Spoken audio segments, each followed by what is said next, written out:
What is up, Lancers? Welcome back to the Style of Gaming, and welcome to another edition of my Anthem Masterwork weapon reviews.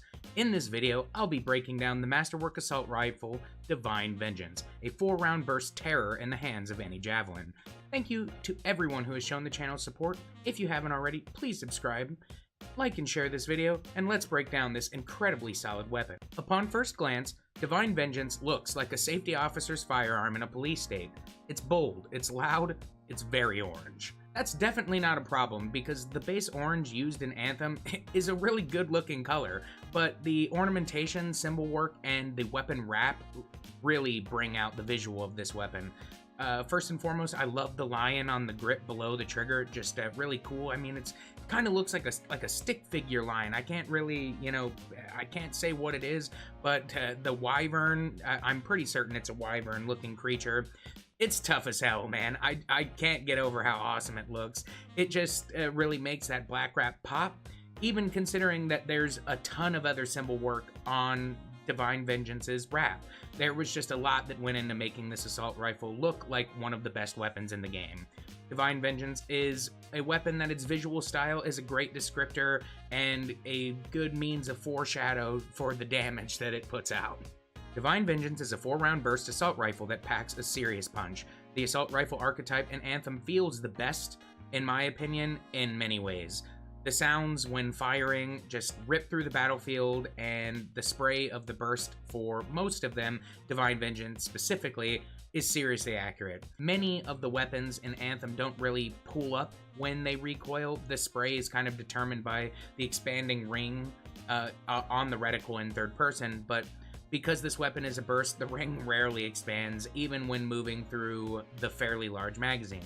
This weapon delivers roughly 400 to 900 damage per shot, and so at its base, it's definitely pretty tough. I try to stay away from describing damage and percentiles as much as I can because as soon as you start altering components and gear, etc., you're just going to have different numbers than I am, and so I don't want you to have lesser or more, and, if you got more, hell yeah. If you don't, I'm sorry. Because I'm not sharing my builds here, but, I will have other build videos coming soon. But without any bells and whistles, Divine Vengeance has consistent damage and has great stopping power. The weapon's force is in the lower tier, but, that's with all assault rifles, but typically enemies are dead before you even have to consider the force a problem. Divine Vengeance has a great reload speed for assault rifles. It's very similar to the rapid-fire reload of the marksman rifle, which is perfect for a weapon that has 30 to 50 rounds per mag with a reload under 5 seconds. Divine Vengeance, without even considering its Masterwork perk, is a monster and a worthy weapon to push back the Dominion for any javelin type. However, the Masterwork ability seals this as one of the best weapons in Anthem. The ability states, every third weak point hit causes a large fire explosion. This is such a powerhouse for individual javelins, but coupled with a strong team, this weapon is a monster. If you have a good interceptor that's melee close-range focused, you can create a torrent of fire from the actual burst, and then the additional effect added from the interceptor's aura just makes this just an unstoppable combo. The explosive AoE damage does a critical amount of damage. You'll see, based upon proximity to the exploded enemy, anywhere from a fourth to 1/3 of an entire health bar done to base enemies that are caught in the AoE. It's definitely a powerful explosion. I really appreciate it.